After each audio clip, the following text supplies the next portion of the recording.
Hi, everyone. Welcome to this online session where we're going to be talking about the energy transition in Pakistan, meeting growing energy demand sustainably. I would like to ask you, whilst we wait, and we're literally going to wait just one more minute and then we're going to begin, but we're just going to wait one more minute for people to join the room. And I'm going to ask you, please, to introduce yourselves using the chat on your right-hand side. Make sure you tag everyone so that we can all see you. Introduce yourself, your company, and also where you're joining from today, so that we know, who is in the audience. And as I said, in just 1 minute, we will begin. Thank you very much.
Okay, so good morning, good afternoon, depending where you're joining from today. My name is Belén Gallego, and I'm going to be your facilitator today in this World Bank organized webinar, where we're going to be focusing on the energy transition in Pakistan. And specifically, we're going to be talking about how to meet the growing demand sustainably. So with us today, we have a series of experts that know a lot about the topic, and you're going to meet them very, very briefly. I just wanted to ask everyone who's joined to please use the chat to introduce yourself, your company, and also where you're joining from today so that we know. And without further ado, I'm going to ask the panelists to introduce themselves, and then I'll explain a little bit about how the structure for today is going to work. So first, I'd like to ask, please, Oliver, to introduce yourself shortly so that people get to know you. Hi, Oliver Knight, and I'm a senior energy specialist in the World Bank, and I lead the energy program here in Pakistan. I'm based in Islamabad. Thank you. Thank you very much, Oliver. Next, I'd like to ask Anish to please introduce yourself. Hi, a very good afternoon to everyone. I'm Anish Mandal. I'm a partner with Deloitte. I lead the future of energy focus for the farm. Thank you. Looking forward. Thank you very much, Anish. Next, I'd like to ask Hitesh to please introduce yourself. Hi, good afternoon, everyone. I'm working as a manager with Deloitte, part of a future of energy vertical. Thank you. Thank you very much. And last but most certainly not least, I'd like to ask Amir to please introduce yourself. Amir, rather. Hi, folks. Very good to be here with you. My name is Amir Zafar Durrani. I'm currently the president of Green Energy. We have helped Deloitte in Pakistan on the transport side of the transition study. I'm also a former World Bank staff. Thank you. Thank you very much. So as you can see, you have today people who know a lot, experts on this topic, and they're going to be telling you today how to understand this changing landscape in Pakistan. So we're going to have an introduction first by Oliver, then we're going to have quite a long presentation by Anish and by Hitesh. And then next, we're going to have some conclusions with Amer. So the way that I'd like you to work during this time, guys, is we need you to send your questions. And you can send your questions all the time from the very beginning. You don't have to wait until the speakers are done. However, the questions, we are going to take them as much as we can throughout the presentation, and then we'll take them at the very end after all the speakers are done. Okay. However, you're free to send the questions anytime you like using the Q&A box at the bottom. So first, before we start with the presentation, I'd like to yield the floor to Oliver, who's going to give a little bit the introduction and who's going to be setting the stage for this for what we're discussing today. So go right ahead, Oliver. Thanks, Belen, and good afternoon, everybody, and thanks for joining us. Welcome to this webinar. The intention here is to provide an opportunity to present some interim findings from this study we're doing on Pakistan energy transitions. So just to give a bit of context, this work was born out of a study that our India colleagues in the World Bank commissioned, I think around 6 months ago or so. And the findings from that study opened up a lot of questions and internal thinking.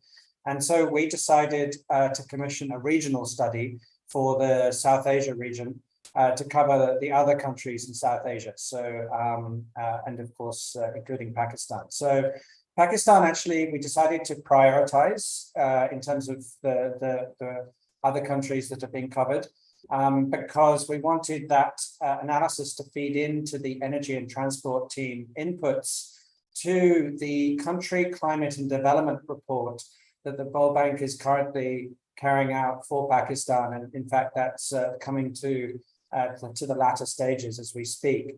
And so this analysis has been running in parallel, and it's come in just in time to help inform that CCDR that the bank is doing in Pakistan. Now, just a few notes. So the study is scenario-based, and by definition, it is quite high level. And so it is intended to lay plain some of the challenges and trade-offs that societies and governments will face in addressing these issues. The consultants have used global and publicly available Pakistani datasets, and I think it's really important to understand that these are just scenarios, so they should not be read at this stage as World Bank recommendations to the government. They're being presented today really to share the early results of this work, to stimulate discussion, and also to get your collective feedback and questions. So with no further introduction, we look forward to your questions and the comments on the materials today. And with that, back to you, Belen. Thank you. Thank you very much, Oliver, for this great introduction. And Anish and Hitesh, this is your opportunity now. This is where you start with your presentation. And once they prepare, you guys in the audience, this is your time to also send your questions. As you hear something that you'd like to question, then go right ahead. We have here Amer and Oliver that are going to be watching those questions like a hawk, and they're going to be looking at them and introducing the answers. So Anish, if you want to prepare your screen, please. Unmute Sure. yourself perfectly. Yeah. Thank you. Go right ahead. And wow, we have a lot of people from Pakistan, but we also have a lot of people in Europe, even in Washington. So some early racers there. Thank you for coming very much. And I'm sure that you will enjoy very much what the presentations will tell you. Go right ahead, Anish. All right, this is visible? It is, yes, we can see it, Okay, and we can hear perfect. you, so go right ahead. Thank you. All right, thanks. And yeah, as introduced, as outlined by Oliver, so we have prepared the energy transition for Pakistan. We'll just quickly go through. There are a couple of scenarios as well which we have prepared. Just to begin with, we are the largest professional services firm globally, and we have a strong presence across the sectors, across the industries. We are more than a $50 billion firm with a focus on energy resource and industrials itself, crossing somewhere around $8 billion itself. We have done similar studies across the globe, as Oliver highlighted. We started with kind of a study for India, and now we are expanding this study to the South Asian region, as well as we have done similar kind of a model for Spain, for a sustainable energy model for 2050. And then there are recommendations around green hydrogen transition roadmap for Australia and Japan, and there are other similar studies across the world. Now, with that, I'll just quickly start with what the key findings have been. Kind of Pakistan electricity consumption per capita is, of course, 1/6 of the global average, which indicates that there is a kind of significant avenue for growth in the future. And that means that, of course, the energy demand is expected to be somewhere around 2.65 times by 2050 if we go on a kind of a BU route itself.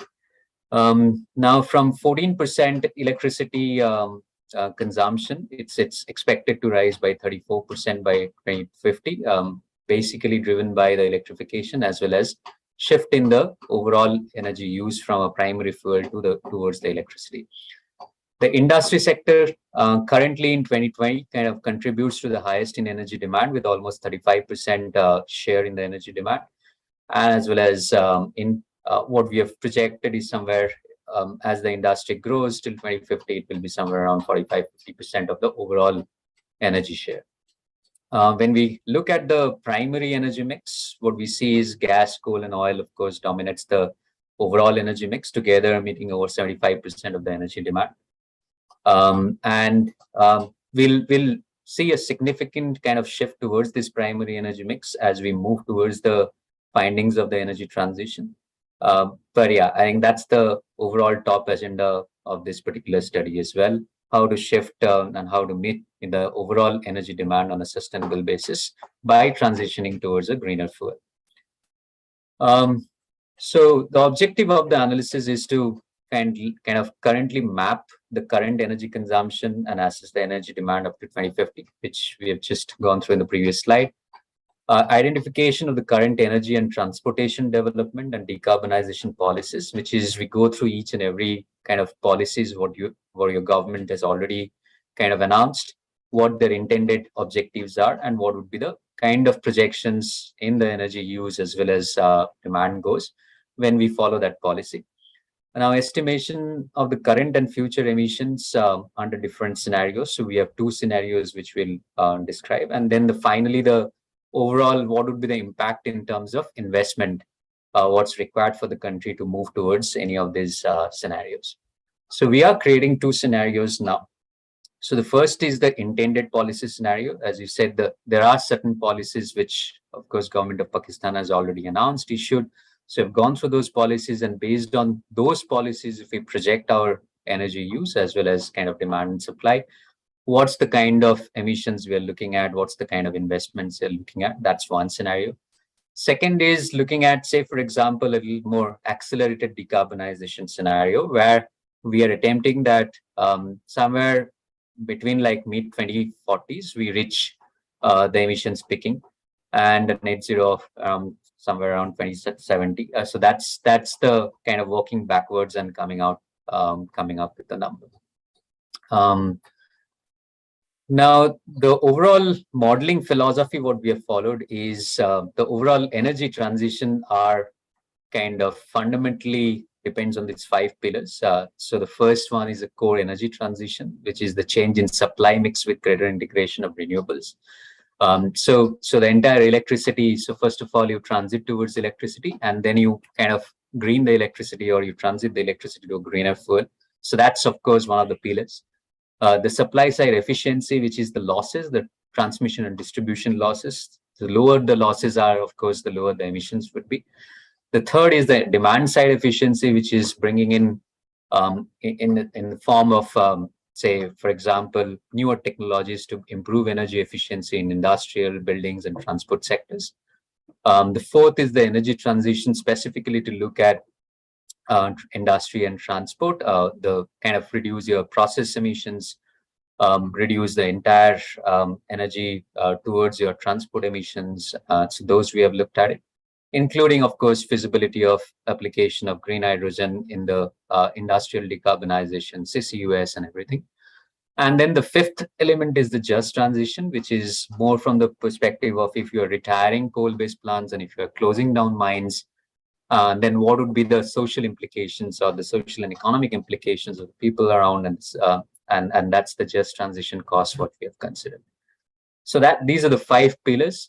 And if you see on the right hand side, the energy model, which is of course depends on these 5 pillars itself, and that's mapped as per the numbers. But primarily what we see is we do a kind of a bottom up. So we look at energy use sectors. So what are the different sectors which contribute towards the emissions, which is transport, agriculture, cooking, industry, of course, as cement, steel, paper, textile, refineries, everything.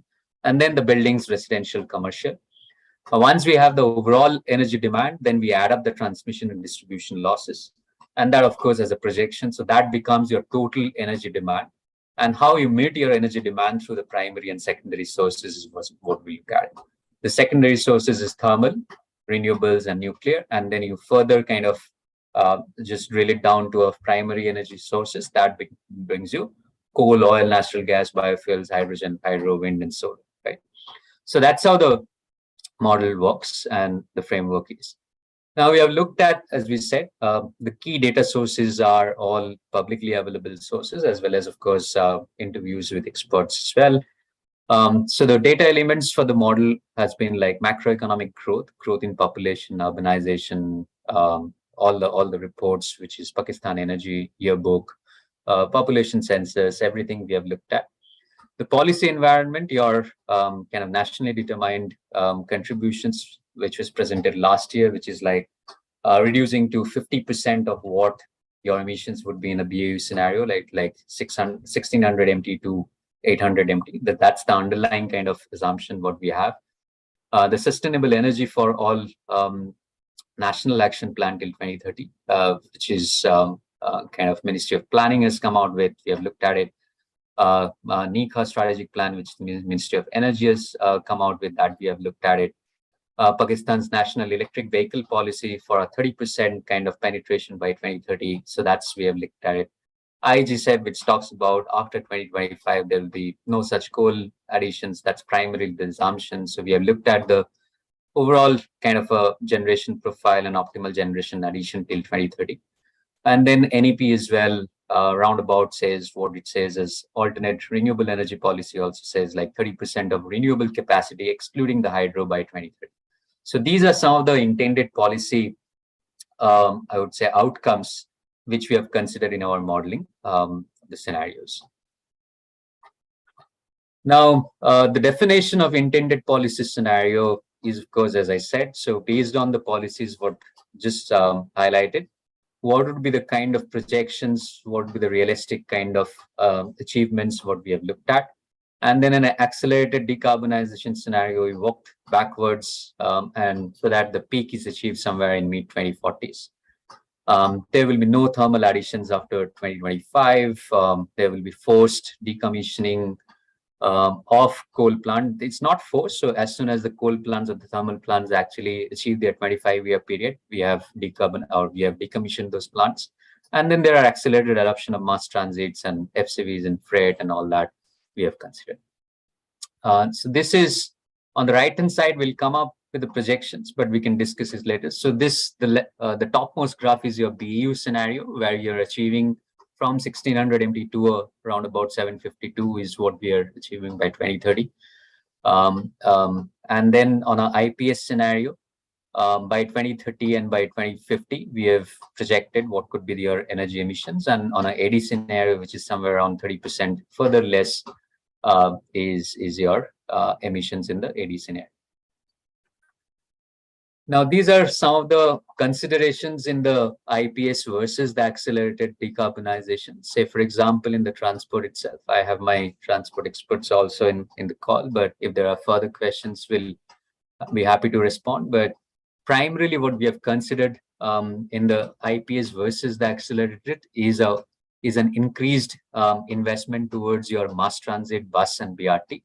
That helps in, of course, the overall planning and use of public transport. That brings down your stock investment, which is towards EVs and other things, and also brings down emissions. So it serves dual purpose, but of course, it means that your government needs to spend kind of much more in the public infrastructure. In the industry, of course, we have considered, I would say it's a multi-pronged approach. So there is accelerated electrification of the industry where it's possible, like industries like steel and cement. Steel, particularly iron and steel. Cement would be like adoption of, say, for example, biomass boilers and other things. and then adoption of green hydrogen as well. Buildings is gradual adoption of energy efficient appliances, and a more aggressive adoption of energy efficient appliances and more stringent building codes. Agriculture is primarily shift towards a complete electrification of pumps and as well as solar pumps. Cooking is a gradual decline of biomass-based cooking kind of fuel towards a dramatic shift towards PNG and LPG for the cooking. And power supply, as I said, so it's primarily kind of adding renewables going forward with a gradual decline and decommissioning of the coal-based stations or the thermal-based stations after their 25 years of life. So that's been the kind of considerations, assumptions in these two kind of models. Now, while we're discussing the IPS scenario, so what it is expected, the overall energy demand is expected to become kind of, say, 2.65 times higher than what it's today. So it's going to reach from a 700 or 770 terawatt hour to 2060 terawatt hour by 2050. What we have considered is the Pakistan's economy would increase from 260 billion in 2020 to 1.3 trillion. So the overall kind of a broad CAGR on an average over the next 30 years is 5.5% year on year. So that's quite achievable, and you could surpass that as well. So that's the kind of overall GDP growth. Based on that, what we have assumed is the industrial growth as well. The industrial growth is also expected to be similar in terms, 5 times. And the energy demand will be somewhere around 3.3 times, and not necessarily the exact coupling of growth with your energy demand. So already there is a bit of decoupling being considered because there is electrification being considered, and in the electrification there is renewables getting added, right? So therefore there is a contribution of industry towards energy demand is 3.3 times, whereas you're growing by 5 times. The passenger transport demand is again expected to increase twofold, which is from 1100 BPKM to 2200 BPKM, while the energy demand will grow to 1.5 times. The industry and transport put together contributes to somewhere around 70% of the overall demand share, and industry contributing to 45%. Now, what we see on the left-hand side is also your overall coal demand in terms of the fuel, which is the coal is substantially increasing from 14% to 22% by 2050, right? With industries contributing, like industries like cement and bricks, of course, contributing or driving the growth towards coal use. Share of electricity also has increased from 14 to 34% with increased electrification, as well as increased electrification in industries as well. Share of biomass, of course, will reduce substantially with more shift towards LPG and PNG. Now, under the current government policy, what we see is already decoupling of energy with growth has been promoted. So what we see is emissions would decouple, especially the blue part, which you see, which is the electricity. That's the emissions which we see from the left-hand side. Now, on the industry and transport sectors will drive the future growth of the energy demand as well as the emissions. So if you see on the graph on the left-hand side, so 84% of the emissions is being contributed by energy and transport put together. So those are the two sectors which, of course, with your GDP, these are coupled. So as your GDP rise, of your GDP growth is actually driven by your transport and as well as industry growth. So therefore, your GDP growth will be contributed by industry and transport, and therefore the maximum contribution of energy demand as well as the emissions come from these two sectors itself. So the whole focus on accelerated decommissioning or decarbonization scenario is actually towards these two sectors, how we can bring it down. Now, coal and oil will be the major driver. With the growing use of coal in the industry, it will be the largest source of emissions, as we rightly said. And oil consumption will also increase with growth in passenger and freight transport. On the supply side, what we see, there is a 45 gigawatt of additional hydro that will be required. As we have said, like after 2025, there will be no further coal additions, and there will be kind of a natural kind of retirement towards oil-based plants. That's what we have considered. In the IPS scenario, we haven't really decommissioned any coal plants, so that's going on, as well as your gas plants. It's only the retirement of the oil-based power plants, those are being considered. And after 2025, there have been no thermal additions which has been considered. So what it means is we'll require 45 gigawatt of additional hydro, and as well as 180 gigawatt of solar and winds, out of which roughly 120 gigawatt of solar and 60 gigawatt of wind is required to meet your demand going forward. Now, what it entails in terms of investment is, of course, the USD 660 billion from now to 2050. It's a cumulative investment requirement of 660 billion.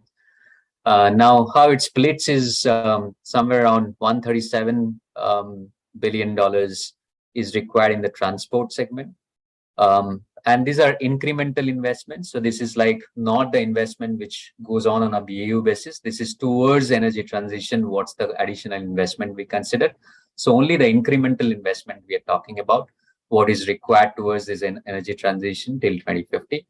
So broadly, if you see the split between stock and infrastructure, it's somewhere around 400 billion versus 250 billion or 260 billion. 400 billion is in stocks and the rest of it in the infrastructure.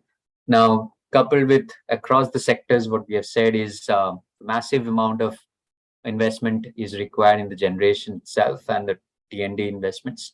So that's because your entire investment is towards the renewable generation and the new plants which you are adding, along with, of course, the infrastructure investments in transport and the stock investments towards transport in the EVs and other things.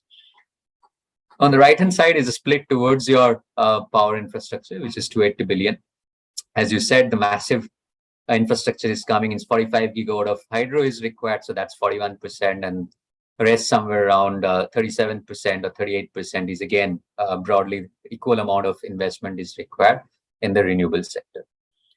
Now, if you move towards the accelerated decarbonization scenario, what we see is instead of a 2.65 times growth, so the energy demand or the energy is growing by 2.1%, which is there is a little bit of tapering of demand due to more of, I would say, electrification measures, which is there towards the industry, and as well as a kind of increased adoption of energy efficient appliances.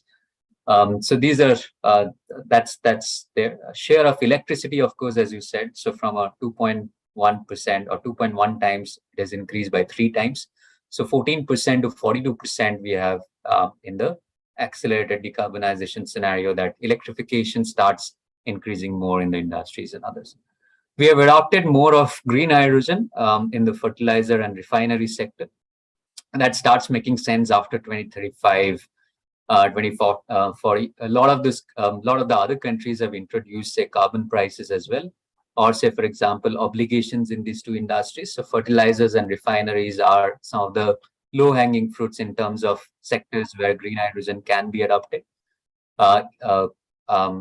I would say ahead of the harder to abate sectors, which are like iron, steel, cement, and other things. So those are the sectors which can be considered in the ADS scenario.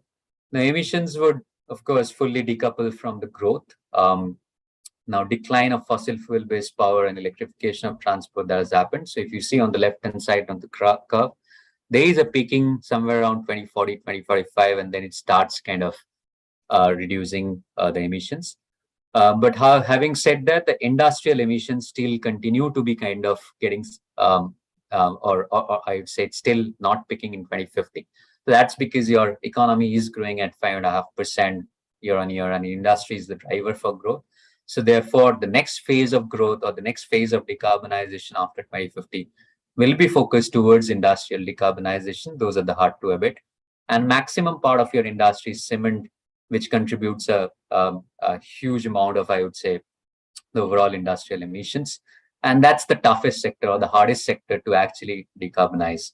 So there are, of course, researches going on to bring in biomass-based boilers. There are kind of increasing the clinker ratio, and there are other measures as well, which we'll come across. So those are measures which we can consider going forward as well.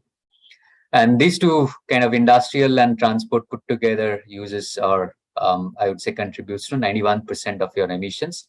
Whereas the supply side, which is the electricity, has largely been kind of, I would say, decarbonized, right?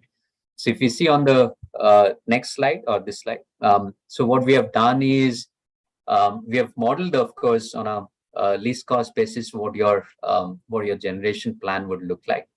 But at the end of the day, what we have done is we have put a constraint that after 25 years of your life, all the thermal generators, the coal-based generators, kind of are forced to retire, right? So that's what we have done in addition to what we have done for IPS. So what we say is, of course, there is an addition of 45 gigawatt of hydro, but from 180 gigawatt, we see more of renewables getting added, which is 215 gigawatt of solar and wind is getting added, 35 gigawatt more. And we require 87 gigawatt of energy storage also to balance your grid. So that's important. So this could be a mix of your pump storage if you have kind of potential in your country, or it could be a complete battery storage. Now, this is the overall emissions curve as we explained on a BAU scenario and an IPS scenario and ADS scenario. And on the right-hand side is the waterfall chart, which we can see that how it comes down from an IPS scenario to an ADS scenario.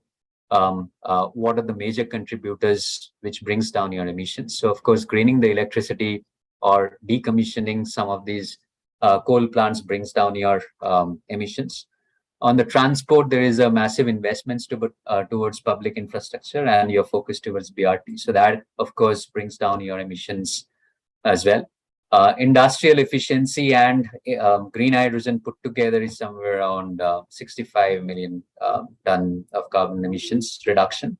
It's primarily towards industrial efficiency and adoption of green hydrogen. And then the rest of it is towards adoption of, say, for example, pump sets, solar pumps, and clean cooking fluid. So that's how it adds up, or that's how it stacks up, I would say, from lowering your emissions from the IPS towards ADS. Now, this is an investment which is $160 billion more than the IPS scenario. So an overall somewhere around $820 billion investment, what is required cumulatively from today to 2050, if we want to achieve this kind of a emissions number. So broadly, again, the split between stock and as well as infrastructure is $400 billion versus $378 billion. Broadly, kind of 50-50% if we see. And there is a small element of just transition because you are decommissioning some of these coal plants. There could be mine closures, and therefore, what we have considered as a regional benchmark, a just transition cost of $9 billion. So that's how kind of it stacks up. And on the right-hand side, we have again provided the split of the overall investment requirement in the supply side itself. That would be all for today as far as the presentation goes. Now, we'll be happy to take on any of the questions what you have. I would invite all my experts in the panel and as well as team members to please contribute towards responding to his question, and requesting Amir and as well as Oliver to pitch in as well. Thank you. Thank you very much, Anish. Very comprehensive presentation. And yes, we have a bunch of questions already, and I see that more are coming through. If you send your question through the chat, if you can please copy and paste it on the actual Q&A box so that we can more easily manage them, I would appreciate it. So Anish, if you please just switch off or take down your presentation so that I'll do that. Perfect, so that we can see. And now I'm just going to yield the floor actually to Amer to give a little bit your conclusions and your thoughts, and then we'll actually take the questions thereafter by all of the team, if that's okay. So Amer, if you please just take your mute off and go for it. Yeah, thank you very much. And first and foremost, thanks to Hitesh and Anish and everybody for that very amazing presentation. I think the lesson we are seeing from there is quite evident, so that does not need much expounding.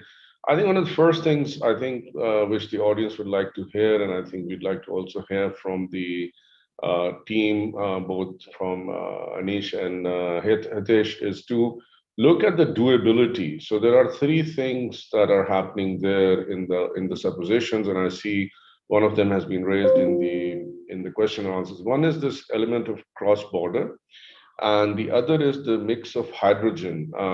So basically, given the rather, how should we say, being a rather new technology, and the world's is quite evident. The final word is still out on when will hydrogen be cheaper. So I think there's a little bit of comment on that from the team would be very useful. I think from the Pakistan standpoint, I mean, if we start looking at doability, I think that the commissioning or decommissioning of the coal power plants is a very viable scenario. But at the same time, I think from a government standpoint, I think if you look at it politically, the decommissioning of such plants, given that they are already part of CPEC, and the fact that it seems to have a lot of national push, is something I think we should politically consider when developing both the intended policy and as well as the accelerated policy scenario. I think the important thing here, in addition to that, is that a lot of this, as you saw from the presentation, depends on the adoption of better transition paths for transport. Now, when we talk about transport, I think the whole idea of shift, which I think, and just for the audience, quick set of numbers, which I think become useful when you ask about transport, is that, like the energy, just to give you an idea, the transport demand projection on which these things are based sees the passenger demand go from about 2 times from where it is right now. So it doubles by 2050. It also sees the number for the freight demand to go almost 6 times, which is not unusual given that the velocities there are almost twice with growth. Now, so therefore, if you then look at emissions, I think, again, 2 things want to be kept in mind before people ask questions, is that when we look at transport's contribution to emissions, we find that on the passenger side, the contributions go by roughly 1.5 times, while that on freight, they grow by about 5 times. Now, there are reasons for this, and there's also a difference between urban and rural on this. So I think the important thing here to note is that, and I think I should just get to the conclusions of what I wanted to comment on, which is the first thing that we see here is that within city, there is a growing trend of actually people moving away from urban transport, which is actually quite frightening if one is to do so. In order for even the IPS, the intended policy scenario in Pakistan, to live up to its commitments, the first thing is that 40% of the private modes, which is 2-wheelers, 3-wheelers, taxis, cars, they emit around 60% of the carbon emissions. So perhaps I think the most urgent priority that I see, and I think the team that has worked on this sees, is to invest in mass transit across Pakistan's major cities, to basically avoid what is essentially happening. And in words of one of our team members, Tatiana, it's a lock-in of auto-oriented urban, whether it be 2-wheelers or so. It's basically individual versus mass transit. And the other thing then I think to emphasize there is EVs can play a role, electric vehicle adoption can play a role, but vis-a-vis passengers, I think there has to be some sense of realism on which segments of transport adopt electric vehicles. And I think I can talk about this a bit more during question and answers. So then last, if we come to looking at about the road vehicles, we see that 94, and I mean, if we are really honest, I mean, almost all our freight is carried by buses here in Pakistan. So end of the day, a massive shift is required to rail transport. And within rail transport, I think another massive shift to going back to electrification, which was abandoned just about 10 years ago. And I think so, given those 3 facts, I think I'll stop here. I had about 3-4 minutes, so I think I'll just wait for the questions to come. So thank you very much. Thank you very much, Omer. And I don't know, can we get back? I can see that Anish, can you get your camera back on so that we can ask you questions? Are you still around? I know that we have Hitesh here. Oh, there you are. Okay, excellent, guys. So there is a bunch of questions here. If you like, I'll just start with the ones that have been marked, okay? And then we can go through most of them. We have 11 open present, but usually my experience, they will open, as we go along them. So more and more of them will come. Hopefully, we'll be able to manage. So the first one is, are agriculture GHG emissions just relating to the use of energy in agriculture? So this was something you presented, I think, Anish. Yes, so for all the sectors, we are considering only the energy sector emissions. We are not considering the non-energy sector emissions, at least for agriculture sector, where it mainly include the livestock, land, soil, and rice cultivation. So those emissions are not considered. Only the pumping demand in agriculture sector, these emissions are considered in this study. Yeah, I think the study is only about how to kind of decarbonize the energy emissions and not necessarily the non-energy emissions. You're right. Thank you very much. Next question. When we model power sector investments, we can model energy efficiency as a resource and include the modeling of energy efficiency introduction towards overall demand reduction. Right. No, so we do that. But go on. Yeah. No, we do that, but there is a limit to that. So usually the best practices is not more than 1% of your overall demand. You should allow the model to kind of bring it down through energy efficiency or say demand side measures. The rest of it is, of course, our external constraints and inputs, which comes in the model. I'm going to continue down. The energy transition requires major investments from both DFIs and private sector. How do you see the issue of circular debt in the energy transition scenario of Pakistan, especially from the investor's point of view? Oliver? Yeah, I mean, I think this is why we're, as the World Bank, engaged quite heavily on the policy side as well as the investment side, because the situation right now is not sustainable. And growing circular debt will, of course, dent the long-term appetite of investors to come in and finance the considerable needs that you saw on the slide. So it is really critical for the government of Pakistan to put the sector onto a long-term sustainable footing. That would cover, obviously, circular debt. It would also cover making the disco sector, the distribution companies, more efficient, potentially bringing in private sector participation into the disco sector. And in general, essentially looking to make that sector sustainable and viable so that when people have PPAs or power purchase agreements, they're actually paid on time and they can plan their investments accordingly. So yes, the two go hand in hand. It is really critical that in the near term, these issues are resolved so that the sector is sustainable and has the confidence of investors.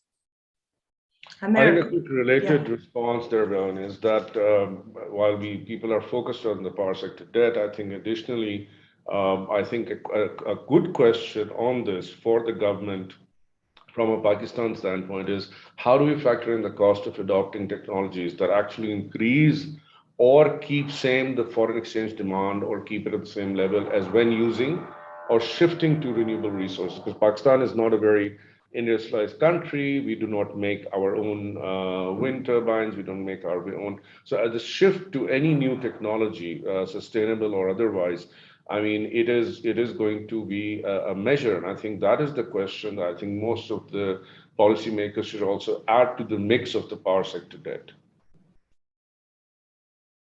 Thank you very much, both Amer and Oliver. One of the other questions that has been asked more than once, actually, in different ways, is when we push for decarbonization, a strong objection is the intermittency, excuse me about that, of renewables. Is there any technical study available to explain how intermittency can be covered, especially for Pakistan? And actually, there's been another question asked about storage, which I think is complementary. So, Oliver, if you want to take the lead here. I'll come in on the first bit of that. I think the Deloitte team could comment on storage because I know it's picked up in this model and it's picked up in any model where you have renewables, particularly solar and wind, come in at that level. The first, just though, to cover the first question.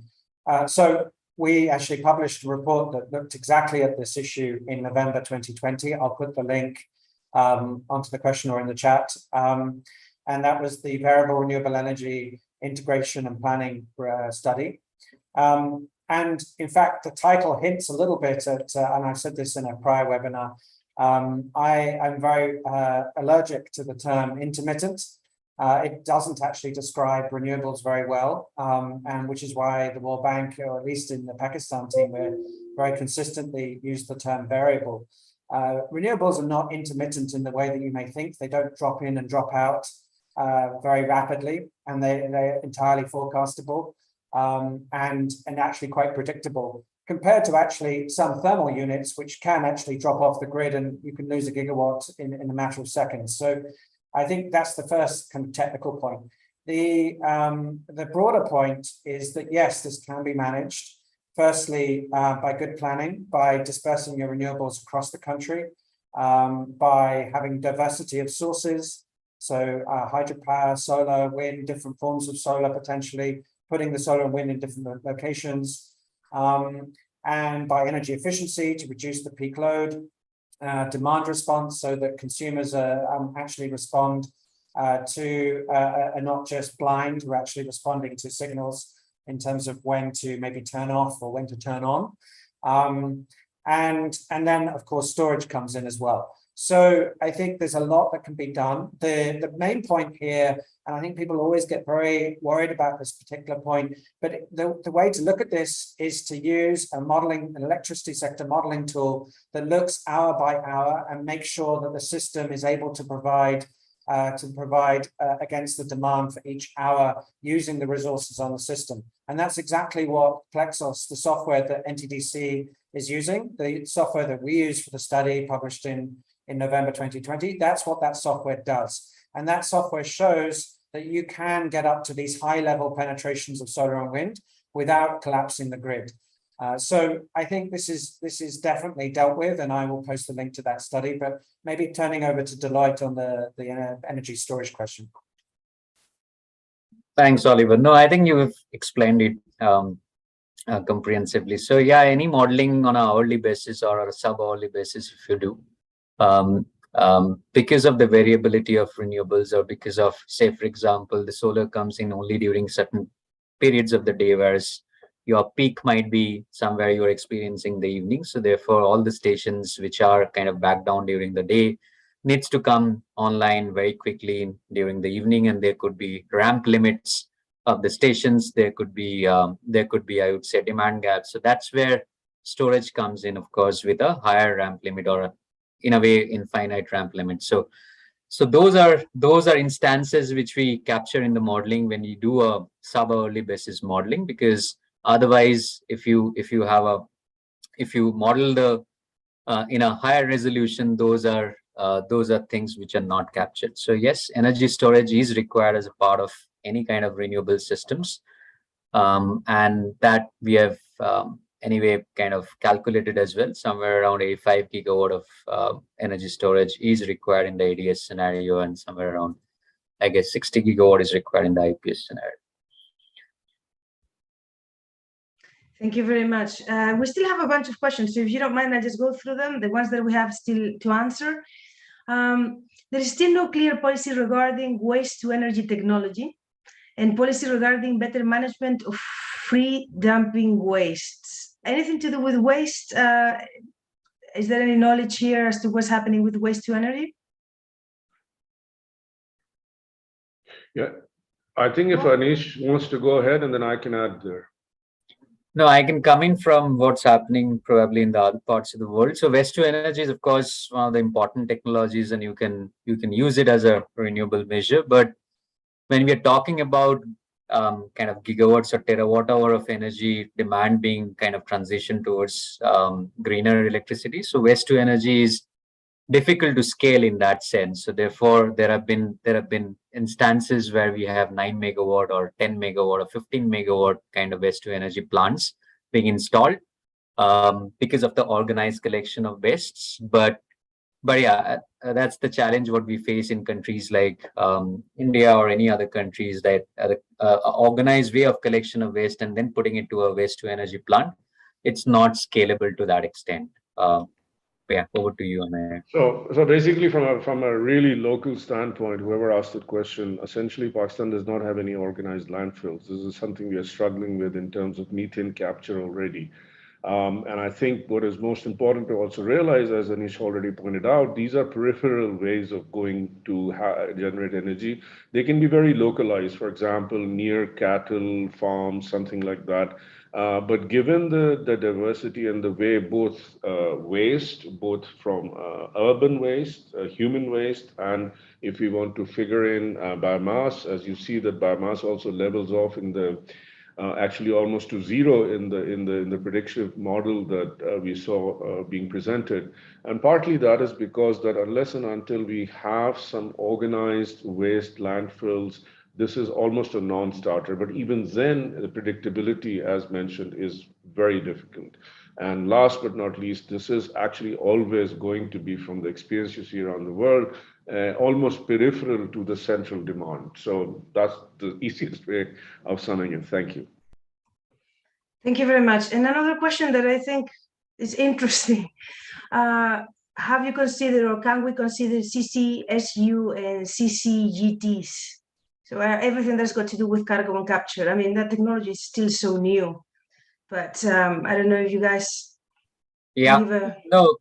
Yeah. No. So CCUS we haven't really considered in these two scenarios because we are modeling till 2050, and it's not a net zero scenario what we usually model. In a net zero scenario, of course, the balance which is not able to kind of gets decarbonized, we say that this is what needs to be kind of captured and stored through CCUS. So this is just a 2050 outlook, and therefore CCUS is not being considered. Firstly, it's very, very nascent stage, and secondly, the cost is also at least for now it's prohibitive. Also, we need to very clearly understand the feasibility of CCUS in Pakistan. Like, for example, in India, there is hardly any feasibility. Countries like Norway, where you have underground and undersea storage, CCUS is feasible. But elsewhere, it's more of a storage, like large containers or in the middle of the ocean or something like that. And that's a hugely costly, I would say, implication as well for the country. Thank you very much. Anyone want to add anything there? Okay, so how about, I wanted to ask the panel about the prospects of rewarding individual solar power houses with equity instead of reverse metering. People would really be interested because there is a good rate of return. So changing a little bit incentives here. I'm thinking this is Amir, but. No, this is definitely Oliver. Oh, okay.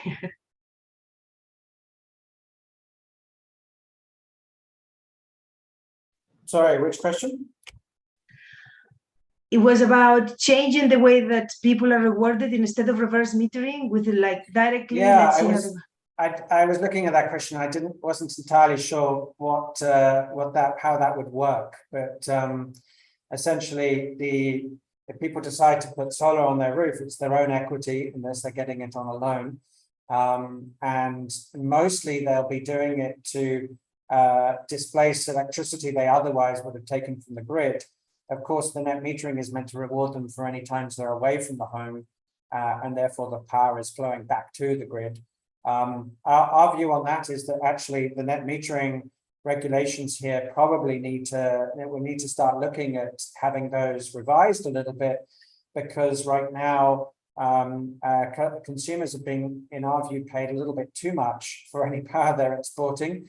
And it essentially ends up being a subsidy from poor people to rich people. So it's something we need to come back to. But certainly people putting solar on their rooftops, and that could be firms or individuals, that is something that should be encouraged, because it can also help meet the solar targets and it makes use of available space. But it just needs to be done in a way that doesn't harm the rest of consumers or harm the utility company. That wasn't a direct answer to the question, but I decided to give you our views on that anyway. Yeah, and if I can add to that quickly, the thing is, I think Oliver mentioned the reverse transfer subsidy. So you're basically subsidizing the rich, but I think two areas within that, the first point has to be sunk home. Rewarding the net meters too much. I think the global experience has already taught us that this, in fact, and for Pakistan, the first impact is increasing the power sector debt. If people, because effectively what happens is the discos sell less. They already have less recovery at the disco level. So I think this is a non-starter. So we really have to manage expectations on the net metering. Last but not least, there is nothing keeping Pakistan households, the rich people, to do behind the meter arbitrage and actually start communities of power, which obviously is not looked upon in this model because it's too micro a thing, but it can have major impact, especially in rich neighborhoods, large cities. But for that, you need some sort of green fund lending, right? So which can help people adopt those. That was my comment on that. Thank you. Thank you very much, Amar. Oliver, we talked about inviting Tatiana to say a few words. She's already a panelist now, so Tatiana, you should be able to unmute yourself and even switch on your camera if you like to, although we can only see a black screen at the moment. Oh, here you are. There you go. Thanks. Thanks for the invitation, Belang, and thank you to Oliver. Yeah, from the transport sector, we've been working very closely, essentially, in the development of these scenarios. And I think that what we're trying to do is, as Oliver put forward in his introduction, is create scenarios that are both feasible and reachable in order to inform our conversation. And in this, we've been focusing on, in the transport sector, what we use is what we call the avoid, shift, improve model. So essentially what we first see is avoid. That means what are the trips that could be avoided? And this could be with anything from, better spatial development of cities, making sure that we develop, we support cities that are compact, encourage transit-oriented development and smaller trips. With shift, as Amir noted, essentially we're looking at is, can you shift trips from unsustainable modes into more sustainable modes, such as public transport? I think that one of the benefits, one of the positive things about that we saw is actually most of the trips today in terms of passengers are done by public transport. So what we're seeing is, can we improve public transport services so that people keep making that choice, make public transport through the creation of new infrastructure the most sustainable and practical choice. And then finally, by looking also at improve strategies, in which what we're talking about is improving fuel efficiency, looking at new technologies. We're looking at the EV policy and seeing and understanding how is the implementation of that, but how, both when will the technology be ready for a full a more broad implementation, but also, what are the other elements in terms of policy, in terms of infrastructure, in terms of investments that have to be done.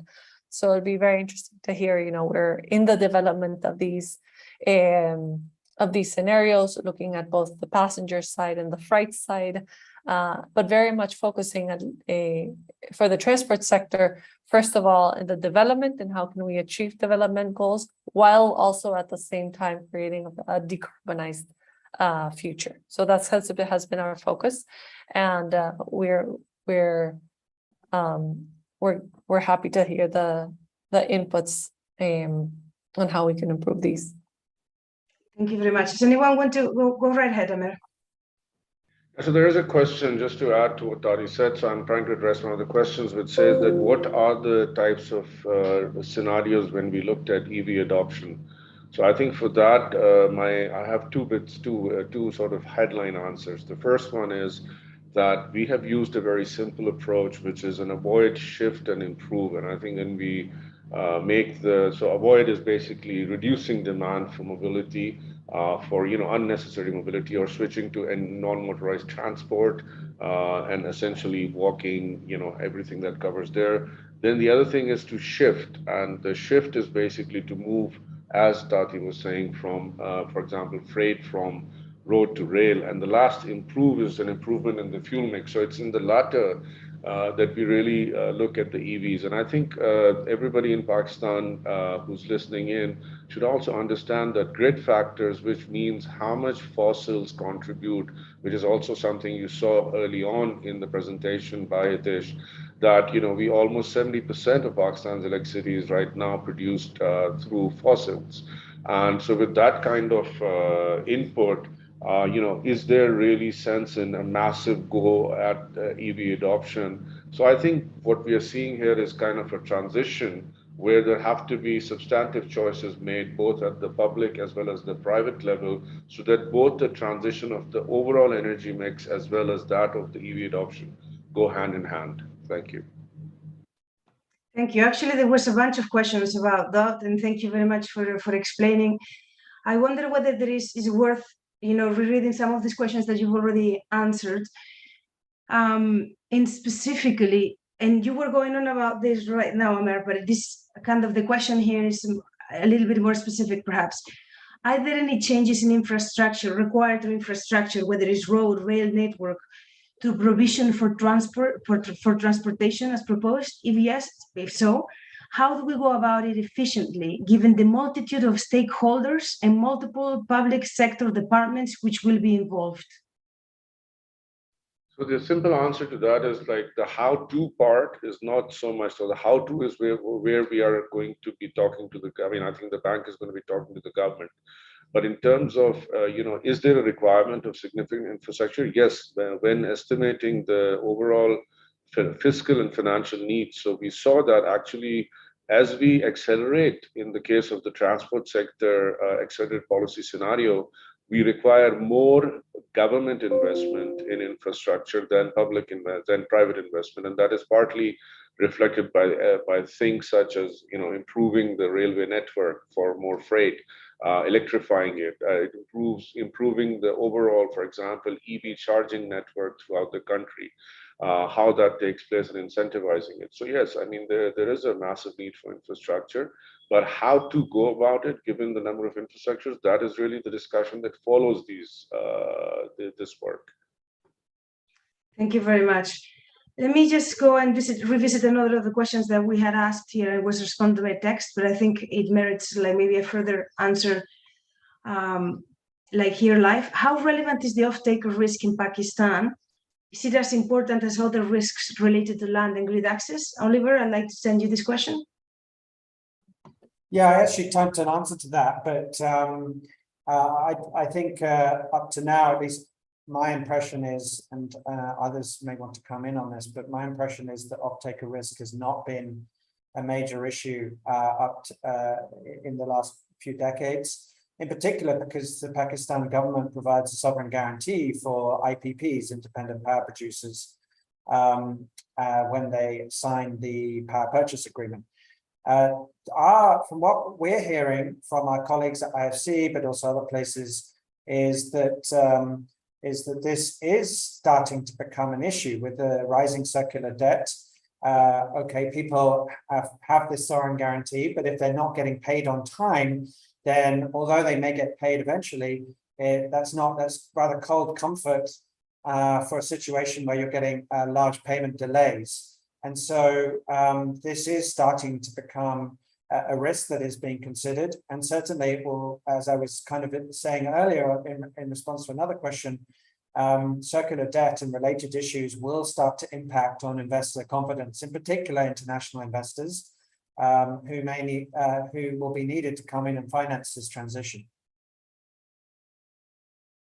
So, sorry, if I may quickly add to that. So from a government of Pakistan perspective and also from a local perspective, I think Oliver has made a very excellent point, and I think which also leads to the changing way of how the government's looking at offtakes, and they're making it a bit more competitive. So, competitive both at the level of buying. So, in fact, lesser and lesser guarantees of offtake will be given. Now, what does that really mean for the market? What that means for the market is going to have to come up with more reliable models than simply just going like, what I call a wave of investors just going after, for example, as it happened earlier, furnace-based IPPs or coal-based IPPs, and actually looking at how demand will be managed. So I see a transition to a more intelligent investment atmosphere from this, and don't see that as a major risk, because this is done all over the world, and I don't see that, you know, us being in Pakistan being any different. Thank you.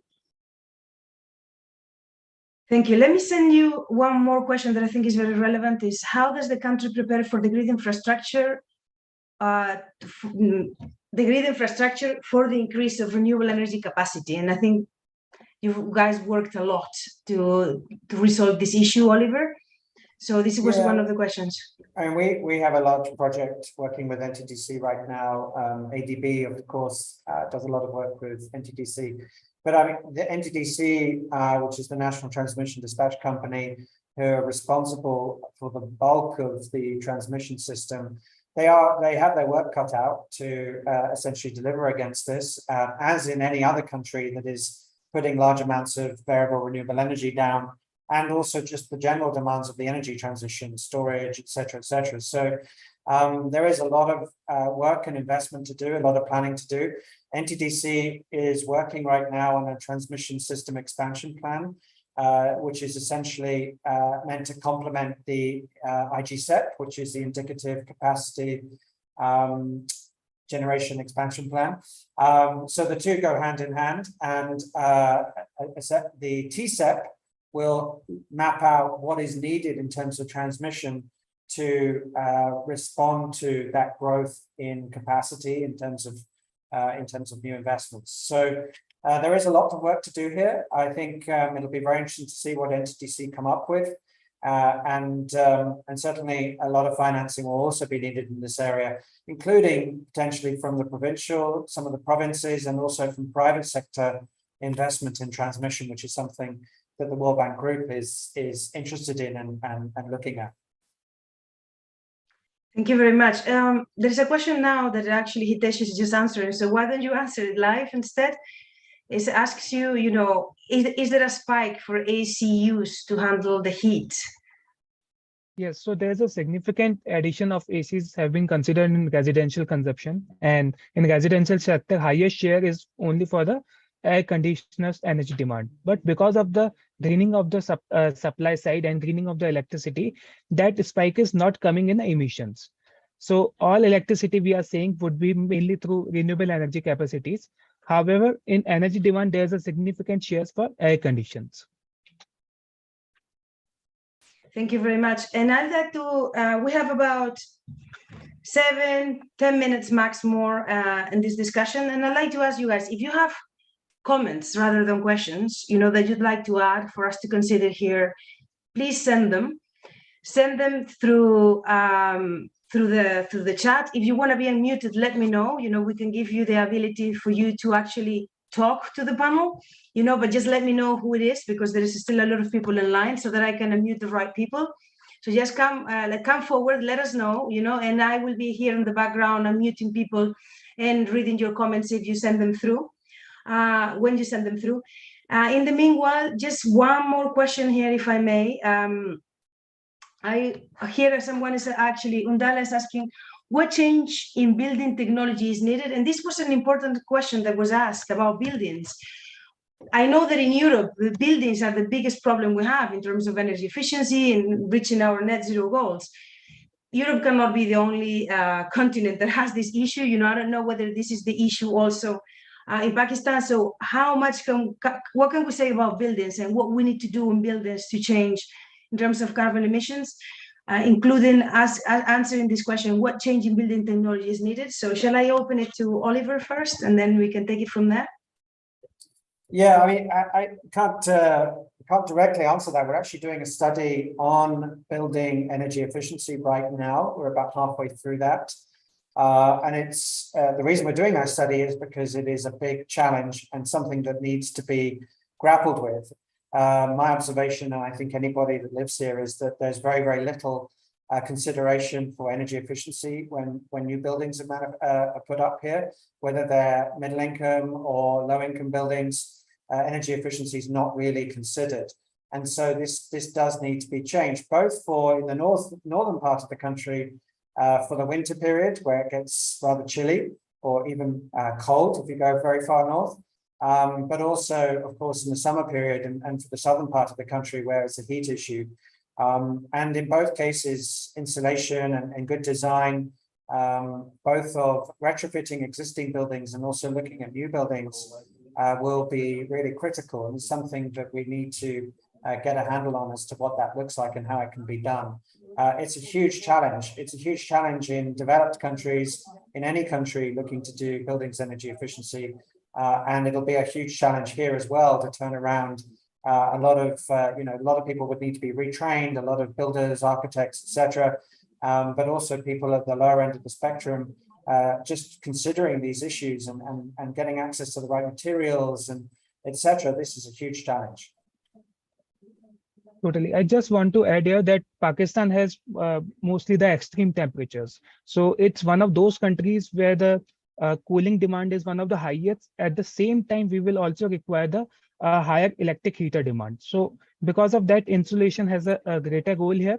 And it will mainly start with a commercial segment where the new commercial establishment will have some kind of insulation in their buildings based on a energy conservation building code, which are available in the country. And there would be some modification will also be required to include and make this mandatory, at least for commercial establishment in Pakistan.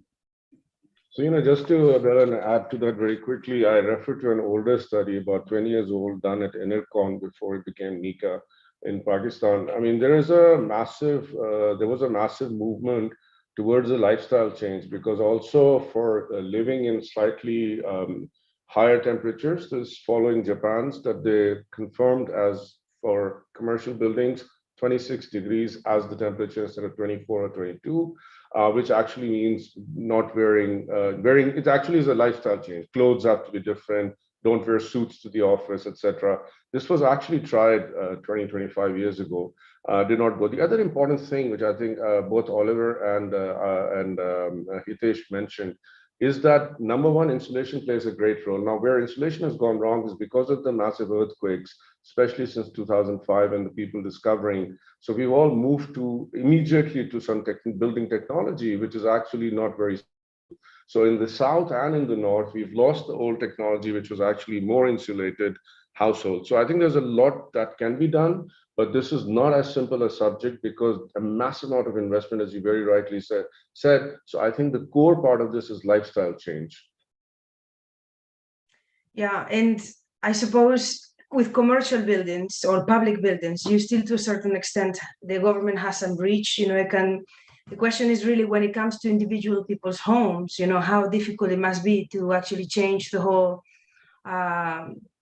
Because we're talking about a lot of houses, and the temperatures are so extreme. But I think the thing that we forgot to mention here, all these people asking questions quickly, is Pakistan is an outlier in terms of households consuming almost 60. Their maximum amount of energy is not consumed by industry and this, but it's actually consumed by households at present time. So I think that's really where the shift has to happen. Yeah, thank you very much, Amir. Actually, we had a comment here, but I think you answered it, Oliver. Oh, here we are. Still, the building code in Pakistan has not been implemented. Technology around the globe has proved its viability, but you already answered it. But maybe you can. I did, but let me elaborate. I mean, look, building codes are great, and having strong building codes is clearly a very tried and tested method in many developed countries. I'm a little skeptical as to how much one can rely on that in a country like Pakistan. And I'm just being honest here in terms of the real challenges enforcement. And there are plenty of rules and regulations that are not followed already. And so having more rules and regulations doesn't necessarily mean you'll get the impact that you wish. So that's not to say that they aren't important. But I think one needs to look at other tools and incentives, mechanisms, trying to get it so that consumers actually desire energy efficient buildings, and look for that when they're either buying or selling, or demanding that from their builder.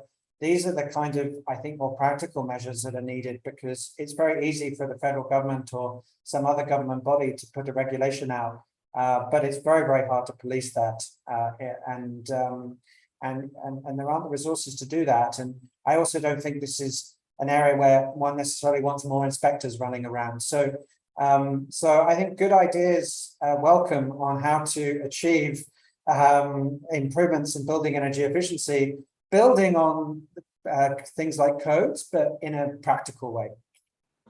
Yeah, the problem is not really usually with new buildings. You know, you can change codes, that's fine. The problem is retrofitting the ones you already have, I think. So that's where the work is going to get interesting. I think we're going to start with heat pumps first and foremost. There is a few comments that I'd like to read, if that's okay, and then I'll open you up for the final comments, if you like. Paxbab, I don't know, it's PAKSBAB, was set up to build low-cost houses post-2005 earthquake. They use compressed straw. That is a technology that is used worldwide. Here's an example of a super insulated house built from straw in Ontario. So you guys can click on that link. Thank you very much, Ndala, for sending us this example of how one can build very sustainably. Another comment from Anna says, thank you for having such knowledgeable people on the panel. I am Anna Sahibka, I hope that I pronounced it correctly, I apologize if I haven't, from the Engineering Development Board, the Ministry of Industries and Production. The EV policy is also formulated by the EDB and presently now working in solar sector. Any valuable feedback from the panel would be most welcome. So you guys, you're invited to get in touch with Anna directly to see if your invaluable knowledge can help formulate the policies correctly. So thank you very much. I open up for final comments from you guys. If you like, can we start with Anish and Hitesh perhaps, and then we just finish with Oliver and Amer?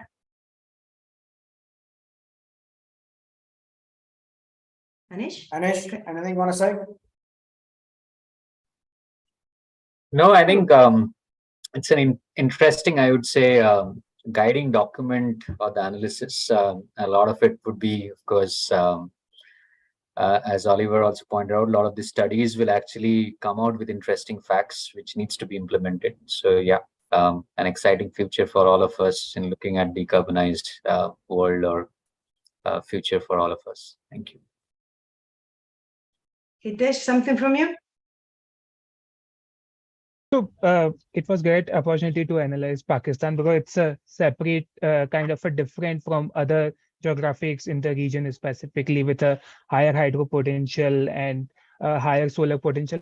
So there's a lot of scope to move from fossil fuel based generation to RE based generation, and there's a significant potential is available in this country to reduce the emission, at least in the supply side. So it would be better that our recommendations and the kind of suggestions we have provided would be implemented through World Bank and other policymakers. Thank you very much. And Oliver, Amer, I'll leave the rest up to you. I'll let Emma go first and I can close.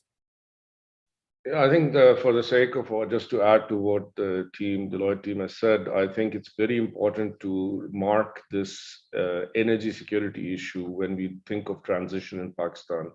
And I think that we will also send our recommendations to do a box on that. What I mean by that is to actually look at what is the Forex exchange. Because if you look at it, transport and energy are the two massive consumers of foreign exchange in Pakistan. And so how, when we transition, will that be lessened? Given the growth paths that are being projected over the next 30 years. But then again, I leave with the comment that 30 years, the world might change. How do we? What do we know? So thank you very much. Thank you, Amer. And Oliver, now you for the close. I think Amer, what Amer said is really important, which is that for us, at least, this is about looking at what is good for economic development in this country, and the energy security issue is clearly front and present right now. And everything that I think you're seeing in these slides shows how one can tackle that issue and actually reduce costs, or at least avoid potential increase in costs in the future by following this approach. So we don't come at this from a climate lens specifically. It just so happens that most of the actions that Pakistan needs to take on energy security, on affordability, on access, etc., reliability, they will also benefit the climate, and they'll also make the country more resilient to the impacts of climate change. and also future geopolitical events like the events we're seeing right now. So I think that is a key conclusion. The other thing for me that I think I found quite shocking in the analysis, but this is something that also came out from the India work, and this is in a way why we wanted to see this work be done for other countries in South Asia, is it just shows you how hard it is even to stabilize emissions. Yeah, and now, of course, emissions are relatively low in this country compared to many others, but it is not an easy task to even look at keeping emissions where they are now, let alone going to net zero. And I think it's really important for anybody working in this area to realize that and to be very explicit about the trade-offs. If you don't like something in this analysis, if, for example, you don't like hydropower, or you think there should be more this or less of that, then you need to be able to do it in the context of this very, very challenging set of investments and recommendations or whatever's coming out of this, because this is not easy. And whatever governments are faced with this, with these challenges, there are a lot of trade-offs and difficult decisions to make and a lot of investment that needs to be made. So this is just a kind of step one for us. We will take this work and integrate it into some of our thinking. I mentioned the country climate and development report and other work that we're doing. And so I think this has been very good to hear people's reactions, but we will be coming back with more on this in this area. So thank you very much, and back to you, Belen. You're muted. It happens to all of us. Thank you very much, Oliver, for letting me know. Thank you very much to all of the speakers and the experts for sharing with us today. Thank you, Oliver, Hitesh, Anish, and Amer, and also all of the people that have joined after with the questions, particularly Tatiana, who actually went and with your camera on also contributed. So thank you. And of course, to all of the audience, you're always there, when we organize these events. You obviously find them interesting because you come back. So there will be more of this, as you've heard from Oliver. There's still so much to discuss and so much to do. So we will see you the next time around. Thank you very much. Thank you. Thank you. Bye.